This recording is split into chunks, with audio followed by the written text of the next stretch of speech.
इंतखाबी नतायज के ऐलान के साथ ही सियासी मैदान में हलचल खत्म हो गई। कई गोशों में खुशी और गम की लहर साफ दिखाई दी। एक तरफ बीआरएस पार्टी उम्मीदवारों के हौसले पस्त हुए तो दूसरी जानिब कांग्रेस पार्टी जीत की खुशी में मसरूर दिखाई दे रही है। वजीर आला उम्मीदवार का ऐलान हो चुका है। अब इस मामले पर हाईकमान में तजस्सुस खत्म करते हुए सीएम उम्मीदवार के तौर पर रेवंत रेड्डी के नाम को खतियत दे दी गई थी। अगर आप रेवंत रेड्डी को नहीं जानते तो आइए हम आपको मिलवाते हैं रेवंत रेड्डी से। नरसिम्हा रेड्डी और रामचंद्रम्मा जो के कोंडारेड्डी पल्ली के मुतवत्तिन थे, उनके घर सन 1969 में एक लड़का पैदा हुआ तो गांव में खुशी की लहर दौड़ गई थी। 8 नवंबर का दिन उस गांव में रेवंत रेड्डी के जन्म के दिन के तौर पर मनाते हैं। रेवंत रेड्डी वक्त के साथ साथ बड़े होने लगे तो उनके अंदर कायदाना सलाहियतें परवान चढ़ने लगी। जमाने तालिबे इल्मी में रेवंत रेड्डी का झुकाव सहाफत की जानिब था। जब वो कॉलेज पहुंचे और तालीम मुकम्मल करने के बाद जागृति नामी तेलुगु अखबार में बतौर सहाफी खिदमात अंजाम दिए। उसके बाद वो सियासी मैदान में उतर गए।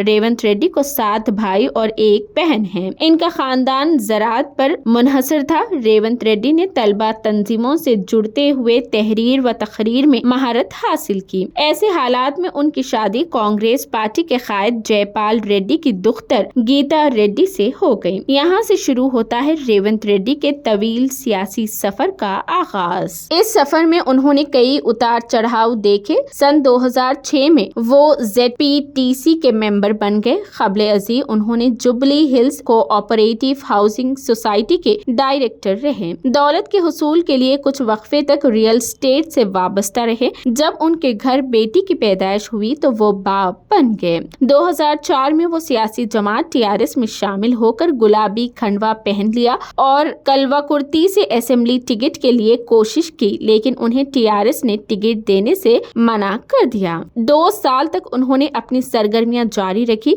मिर्चल से बतौर आजाद उम्मीदवार ZPTC के रुकन बने। बाद अज़ां MLC बने। 2007 में उन्होंने TDP में छलांग लगा दी और पीला खंडवा गले में डाल लिया। 2009 में पहली मर्तबा कोडंगल असेंबली हलके से MLA बने। 2014 में फिर एक मर्तबा अवाम ने उन्हें मुंतखब करते हुए रुकने असेंबली बनाया। ये वक्त मुश्तरका रियासत आंध्र प्रदेश का दौर था। जब तेलंगाना की तश्कील अमल में आई तो 2015 रेवंत रेड्डी की जिंदगी में तल्ख तजुर्बा ले आया। उसी साल उन्हें वोट बराए नोट केस में गिरफ्तार किया गया। ये वो दौर था जब रेवंत रेड्डी अपनी दुख्तर की शादी में मसरूफ थे। उनकी इकलौती बेटी डोली में बैठने वाली थी। खुशी के उस लम्हे को वो अपनी आंख से ना देख सके और उन्हें गिरफ्तार कर लिया गया। तब उन्होंने उस वक्त के वजीर आला KCR पर बरहमी का इजहार किया था और कहा था कि यहाँ वक्त सभी का आता है, ताहम मेरा भी वक्त आएगा।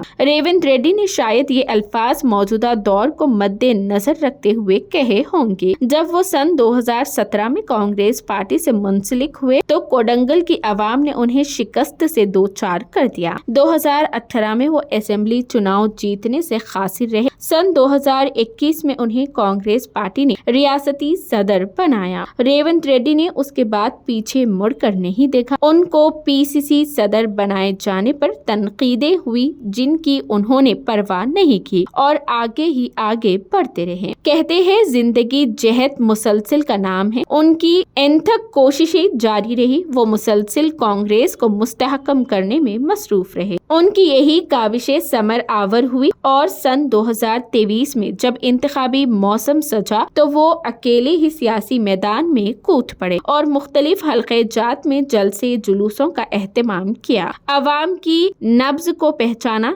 देखने वाले देखते रह गए और कांग्रेस पार्टी मजबूत होती गई और देखते ही देखते बरसरे इख्तिदार पार्टी BRS की जमीन तंग कर दी और साथ ही भारी अक्सरियत से जीत हासिल कर ली। 7 दिसंबर को LB स्टेडियम में रेवंत रेड्डी बतौर तेलंगाना के दूसरे चीफ मिनिस्टर का हलफ लिया। इस طرح ان کی زندگی خوشی اور غم کا مجموعہ رہی۔ اب جب کہ وہ چیف منسٹر بنے تو انہیں یہ جان لینے کی ضرورت ہے کہ تلنگانہ کی عوام چھوٹے وعدوں پر اکتفا نہیں کرتی بلکہ سبھی طبقات کی ترقی کو پسند کرتی ہے۔ تاہم کانگریس کو چاہیے کہ تمام طبقات کو ساتھ لے کر ترقی کی جانب آگے بڑھے، تبھی ریاست کی ترقی ممکن ہو پائے گی۔